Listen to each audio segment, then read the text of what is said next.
Thank you very much, and good morning, everyone. It's good to be here, and after a splendid dinner last night, to get down to the serious business of talking about my independent review of building regulations and fire safety.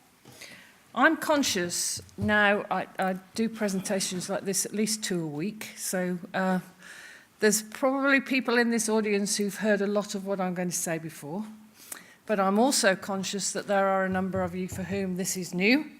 Those of you who are here from Asia, from the US and so on, will not know necessarily the details of the background. So I'm going to try and run through some of that background quite quickly, because I think it's important to understand how this review came about. And then we'll get into the recommendations and some of the things that are now happening. And that, I think, then leads into some of the other discussions you want to have. So the first thing I want to say is that whilst my review would most definitely not have happened had Grenfell Tower not happened, it was not as a direct result of the fire at Grenfell Tower itself. The reason for my review came about because in the weeks immediately after the tragic events at Grenfell in June of last year, when the government started to look at other buildings, other high-rise buildings, and discovered that some of the early indications of what had caused Grenfell were not one-offs, but that we had a large number of other high-rise buildings where non-compliant practices, let's say for now, were apparent when they started to look at those. It became very clear to the Secretary of State for Housing and Local Government that we needed to look at what had gone wrong with the system of building regulations and fire safety regulations that had allowed so many buildings to get through the system and to be in such a state that they posed a risk to people. So he asked me to do a review of building regulations and fire safety, focusing on high-rise residential buildings. It was a challenging remit, and it was challenging for several reasons. First of all, that I was asked to do a review not just of how do you go about ensuring that new buildings are built safe, but what about the process for managing those buildings once they are occupied? Are there shortfalls as well in that whole occupation and refurbishment process? So it was an end-to-end review of the whole system. It was also challenging because it became clear very quickly that there was going to be a public inquiry into Grenfell itself, into what actually happened in that tragic event. And it was not for me to get in any way into the details of what happened at Grenfell, not least because, as I'm sure you in this room will realise, it is a very sensitive and difficult process. There is a police inquiry, a police investigation ongoing, as well as the public inquiry. It was also challenging because whilst it was very obvious early on when I started on this process that many, many people, many stakeholders, including some in this room, had a real desire to see fundamental change to the system, there are also a lot of vested interest. People who knew what the solution was before I started. A lot of them from the quick fix brigade, let's ban cladding, let's put sprinklers in and it'll all be all right, won't it? And it was very clear to me that there was a much more fundamental problem at stake here. The other reason the review was challenging was because of the timeline. So the request from the Secretary of State was start at the end of July, and I want a final report by the spring of next year, and an interim report before Christmas. Thanks very much. So a lot of work to do in a very short space of time. In the autumn of last year, we carried out a mapping exercise, and I'll say more about that in a minute. You'll be pleased to know I'm not going to walk you through that complex map that's in the report if any of you have seen it, but we will talk a little bit more about that in a minute. We did produce our interim report in December last year where we set the direction of travel.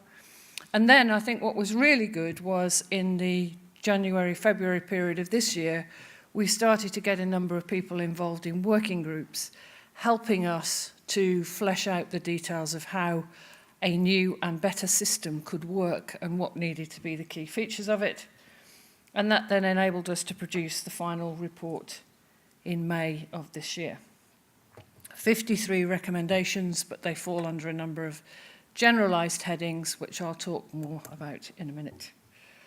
I just want to say a little bit before I go on to those interim findings about my background and where I came from in all of this, again, for those of you who don't know. So I'm not an expert on construction, and I regard that as a good thing, because I was not steeped in many of the customs and practices that seem to be so embedded in the sector that I was looking at as a result of this review. But I am an engineer.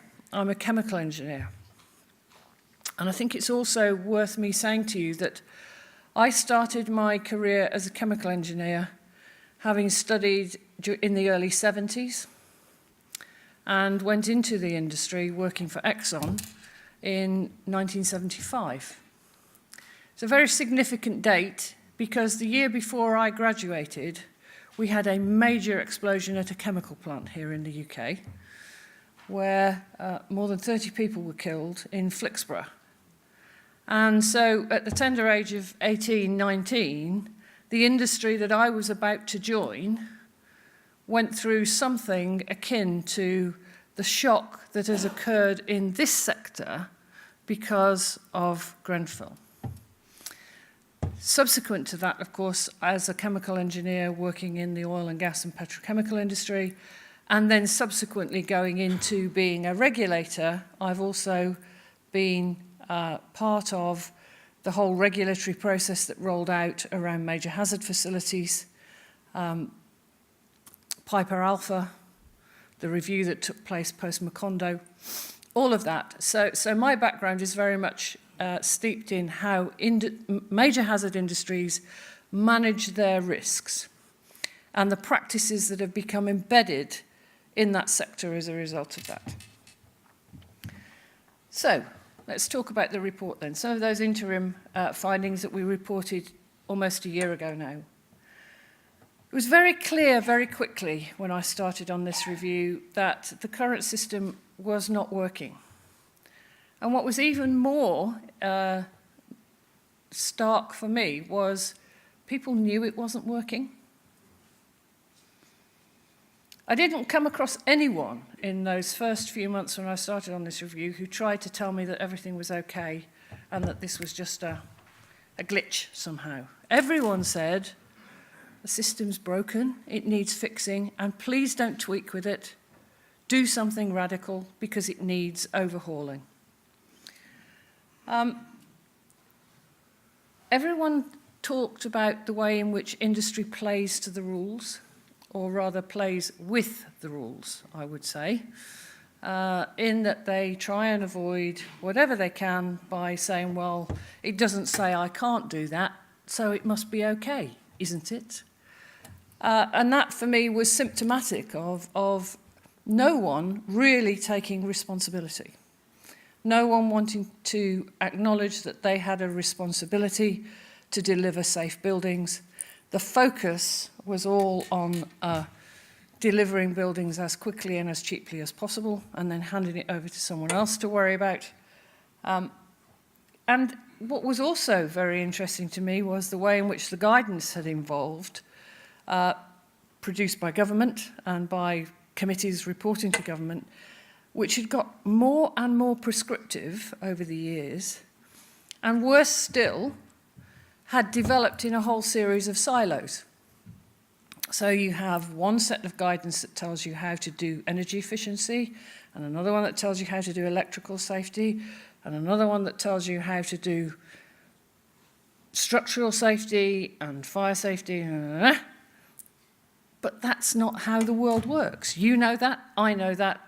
These things are all interconnected, and if you write the guidance in those silos and people pick which bit they read, because they think they're doing a project on energy efficiency, and they don't bother to look anywhere else other than the thermal efficiency section of the guidance. That's the bit you adhere to, and you forget about, oh, I need to look after fire safety and structural safety as well. So the guidance actually lends further weight to that kind of siloed thinking, non-responsible behaviour. The next point is about design and change management. I've told you the industry I came from. When I worked on projects in the oil and gas industry, you had to have not just a good idea, but a clear and fixed view on what you were going to build before you start. And you had to convince an awful lot of people of the detail of that design. And once that design was approved, it was locked in. You couldn't change it. And if you did want to change it, then you had to go through an extremely rigorous process to convince those people that that change was justified.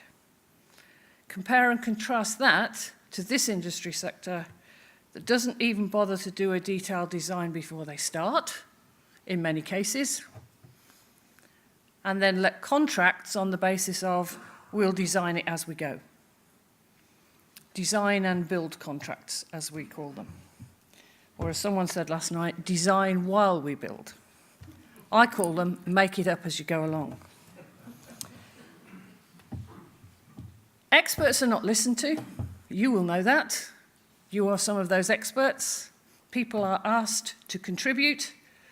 Fire service particularly are asked to comment on designs and proposals for build, but there's no statutory requirement to take any notice of what you say. Where is the logic in that? Residents are not listened to. Once the building is there, their concerns are not listened to. Problems really are connected with a whole culture that's built up around this industry. And then finally, towards the end of this period of the interim review, leading up to the interim report, we started to unearth this problem of just what a minefield the whole product testing and labelling and traceability system is in this sector. I say traceability. You can't trace anything. If my car goes wrong and they tell me it needs to be recalled, any car company can do that because they know every component that's gone into every vehicle. The same is true of food. It is not true of this sector. And how this sector has let that whole technology pass them by, I do not understand. And there is no excuse for it, in my view. Anyway, so here it is. Here's the great map of the regulatory system that we had managed to evolve over many, many years here in the UK. This is the subject of a different talk in a different place at a different time, and one of the reasons that I was late arriving yesterday was because I was with the UK Cabinet Office saying, I don't think you've ever done this sort of analysis of any regulatory system.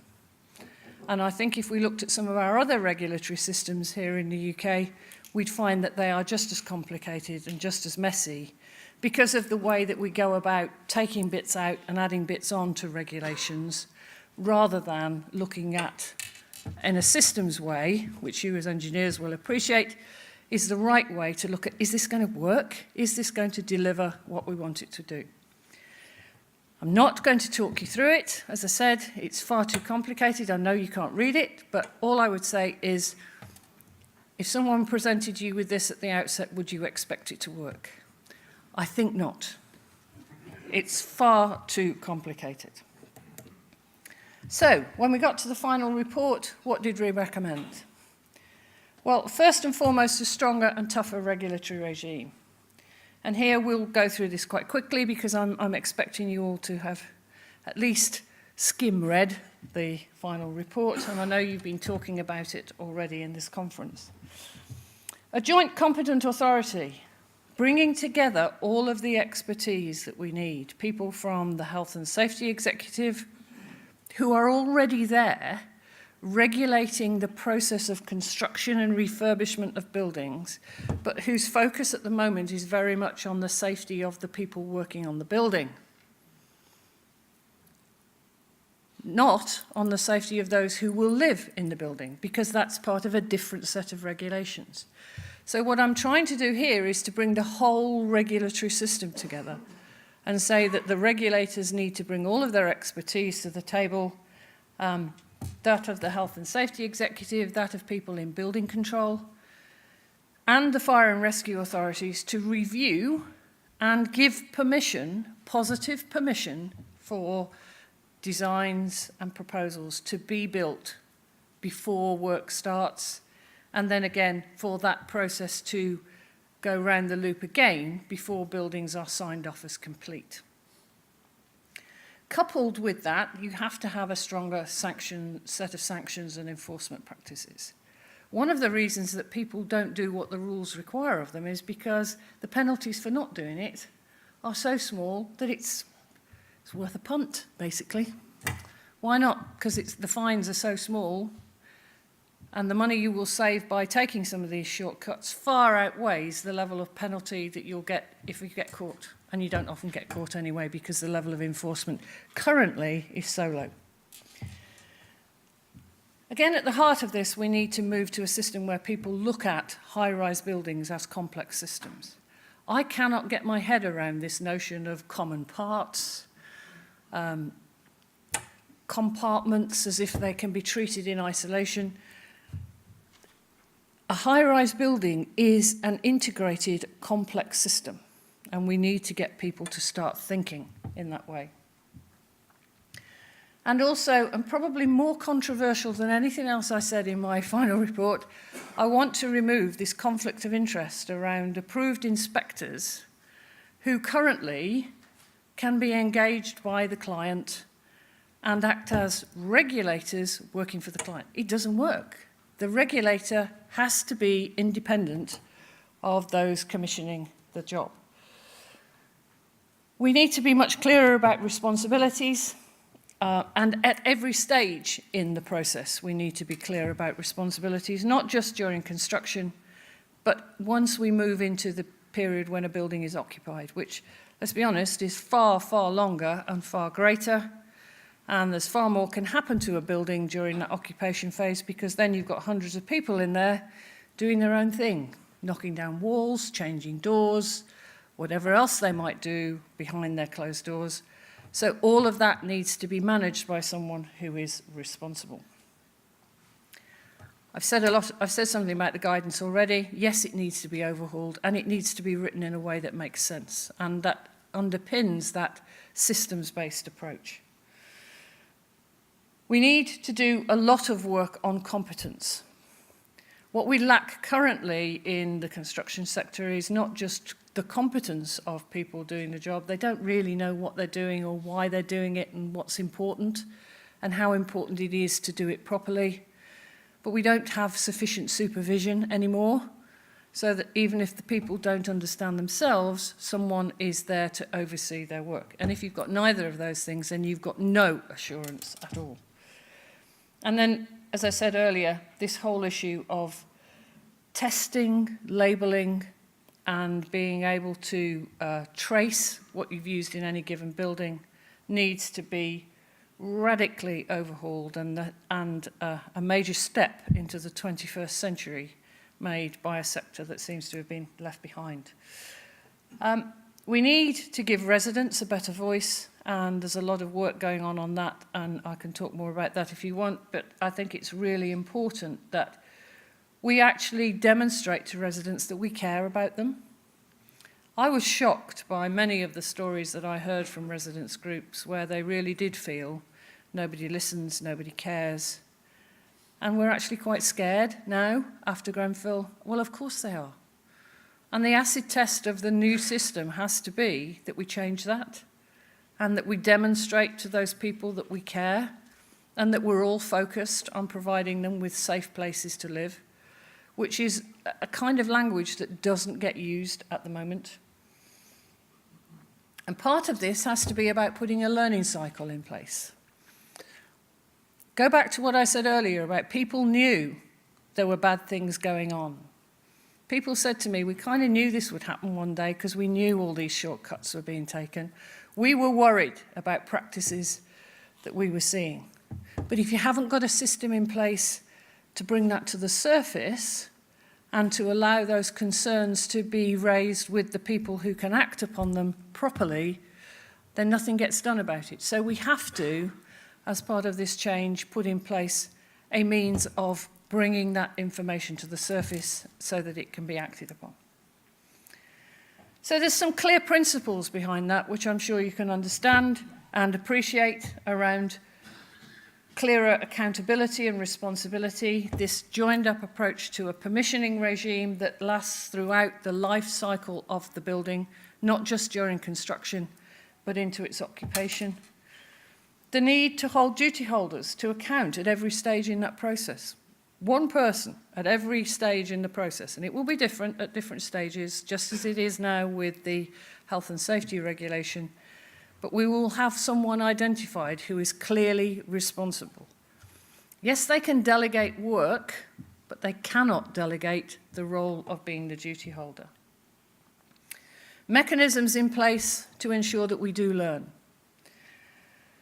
And an outcomes-based approach, we must wean ourselves off more and more prescription. There are still people out there in this industry saying, tell me what to do and I'll do it. Tell me what I can put on this building and I'll fix it. A bizarre approach to me, but one that we've allowed them to slip into by spoon-feeding them and feeding that dependence on someone else to tell them what to do. And that, for me, is at the heart of the culture change that we have to bring about in the construction industry. This is a culture change, a huge culture change. It is no longer, as I said, about compliance with a set of rules or gaming a set of rules, to be more accurate. It is about taking responsibility, being held to account, and recognising that the purpose is to provide safe buildings. That may need structural change. Many people, when I make this presentation, say to me, well, construction is such a fragmented industry. I don't know how we're going to do this. Well, maybe some of that fragmentation has to stop. Maybe it has to be more joined up than it is now. That may need some structural change within the construction industry. So be it. And we need a coherence and a level of coordination across the system rather than the current antagonistic, who can we blame, who can we sue, who can we get more money out of the contract from, that it seems to be at the heart of what people do today. So, we designed a much simpler regulatory system. Again, not for you to read, but just to compare with the earlier one, to say, just because you want to put something in place that's tougher, it doesn't have to be more complicated. Far from it. It is more likely to work if it is simpler. So yes, this is a big change, but I don't think this is a leap into the unknown, and we have a unique opportunity here to make a difference and make a change. We cannot pass it up. There are immediate actions that are being undertaken by government and by the industry that is keeping that momentum up, but we cannot let that stop or slow down. One of the actions that the government has taken, and I know you've been talking about some of the working groups already, but one of the things that I'm now doing in an official capacity is to chair what has been called the Industry Safety Steering Group. The purpose of the Industry Safety Steering Group is to hold the construction industry to account for delivering on their part of this process. The culture change, the competence, and all of those other things that we have clearly identified, it is for industry to step up and do. One thing that's very interesting about that steering group, and I had quite a lot of input into who is on it, is that we've brought people in from other industry sectors. So the current president of the Institution of Chemical Engineers is a member of the steering group. He led the industry response to Buncefield. So he was chair of the group who brought the whole of the oil and gas industry together to say, how are we going to respond differently and change our approach to process safety following the Buncefield fire in 2005. We've got people there from aviation. We've got the chair of the Civil Aviation Authority. We've got people there from the finance sector who've been through a whole series of regulatory changes around their attitude to risk. So we're trying to mirror in that group a process that we want industry in general to wake up to, which is there's a lot of help and a lot of expertise out there that we can call on to accelerate process in this particular area. We don't have to start from scratch and reinvent or invent everything for ourselves from the outset. If we learn some of those things that other industry sectors do, we can implement them much more quickly. This process is going to need a lot of dedicated management and dedicated resource, and that needs to be clear. It won't just happen because everybody says they want it to.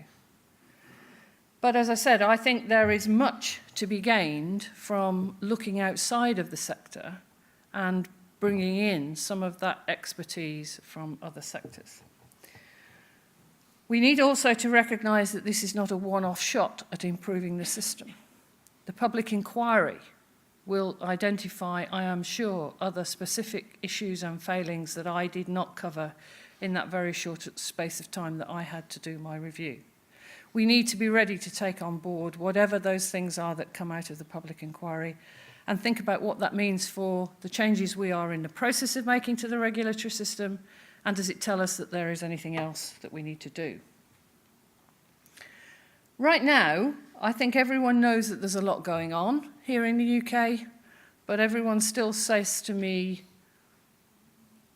so is it all going to happen? The formal government response to my review will, I am assured, be delivered before Christmas, and I think that will give people a much greater sense of the commitment level that government has to really making this change and making it stick. So finally then, I just want you to reflect on what I regard as some of the broader lessons and concerns that I think we need to reflect and act upon. As I've already said, I think at the heart of this for me was this notion that you can divide buildings into a number of different segments or parts and make people responsible or not for just that part. So that whole debate about, are the outside walls common parts? What nonsense is that? The building is a building, it is a system, the walls are an integral part of that system. So why are we having these strange conversations that don't lead anywhere about common parts and non-common parts, and whether or not cladding is part of the wall, or is it just there as an add-on, and who reviews it? Strange debates to be having, in my view. I think we also need to recognise, however, that the sort of debate that we're having here today about system change, whilst I think many of you will recognise the need to do this and how important it is to change the system rather than just to fix a few specifics.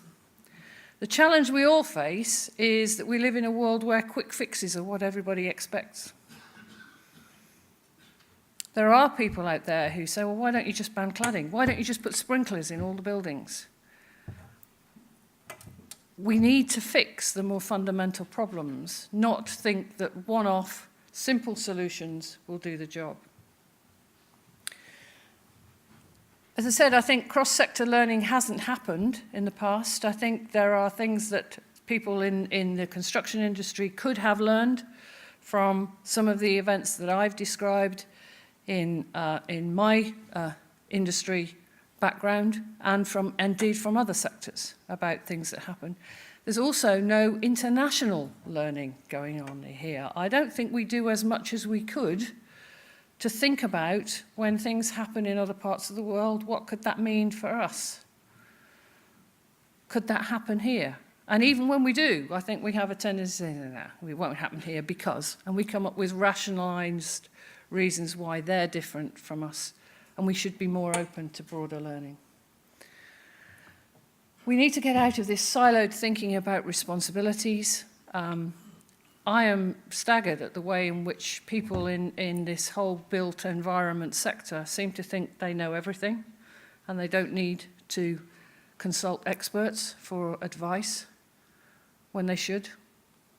And they don't seem to have that sense of, I'm a professional, but there is a limit to what I know, and I need to know when I'm at the limit of my knowledge and when I need to call in other experts. And I think we also have to look again at our whole procurement processes. When you set up a project with a procurement process that starts off with penalty clauses in it and starts off with a margin that is so small that even the slightest change is going to lead to the business going into loss, you are setting it up for immediate value engineering to take place on the project, otherwise known as cost cutting and corner cutting. So we have to change that procurement process. And we have to not just improve the competence of people, but raise the level of accreditation and reliable accreditation of both people and materials. So are there lessons for this industry, for this profession, as well as the construction industry more broadly? Absolutely.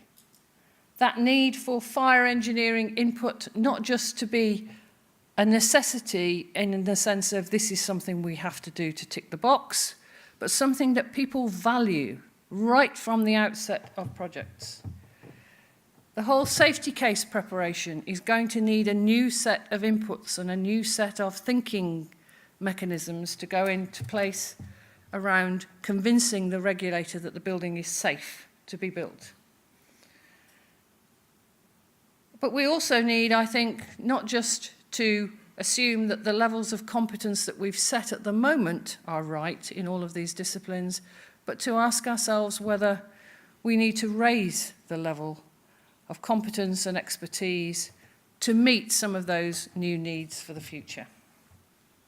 I think we all have to start getting into this mode of whole system thinking. We need to recognize that there's going to be a different role to play in the ongoing maintenance and management phase. And as I've said, this whole process of refurbishment and change management during the execution of a project has also got to change and will undoubtedly mean more involvement for people like yourselves throughout the process, in my view. So we're talking about real culture change, coherence across all of those competencies, and a willingness to work together rather than working in silos and believing you don't need any help. I'd like to see much more knowledge and learning sharing across all of the engineering disciplines. As I said, I think there are lessons that are more broadly applicable than we have recognized in the past. I think we have to get everyone in the tent on this, everyone recognizing that they have a role to play. There is no one, in my view, who has had any role to play in the past in arriving at the built environment that we have, who can sit back and say, my bit's all right, it's everybody else. Every single one needs to look at what you can do differently and how we all need to learn from what has happened and the very hard and very difficult lesson that we've all had to learn as a result of Grenfell. Part of my role, I think, now is to keep this on track, avoid misunderstanding and misinterpretation, whether that be willful or otherwise, of my proposals. And we have to ensure that we get the overall system right. One of the temptations here right now, and a lot of discussion is going on around the subject of should we extend the scope? Should the scope of the review be extended beyond what I looked at in that 10-month period. I said several times in the report that it has broader applicability. But what I'm really concerned about is that if we extend the scope too far before we get started, we will set ourselves up to fail. We need to focus on the priority area first. We need to get this new system up and running, this new regulatory system up and running. Then when it's working and when we can prove that it is effective, then is the time to think how we extend that to other buildings, because there is a need, I recognise that, to go beyond simply high-rise residential.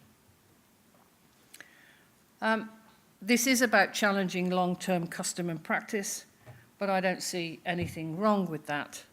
But as I said, for me, the key is to get everyone to start thinking about the business you're in is providing buildings that are safe for people to live in, and they remain safe for people to live in throughout their life cycle.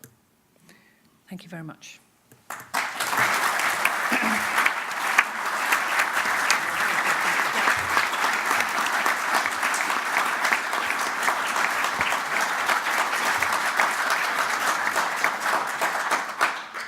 Thank you very much, Dame Judith. I think it would be fair to say that there's a sense of resonance there with a lot of the message that Dame Judith has just given us.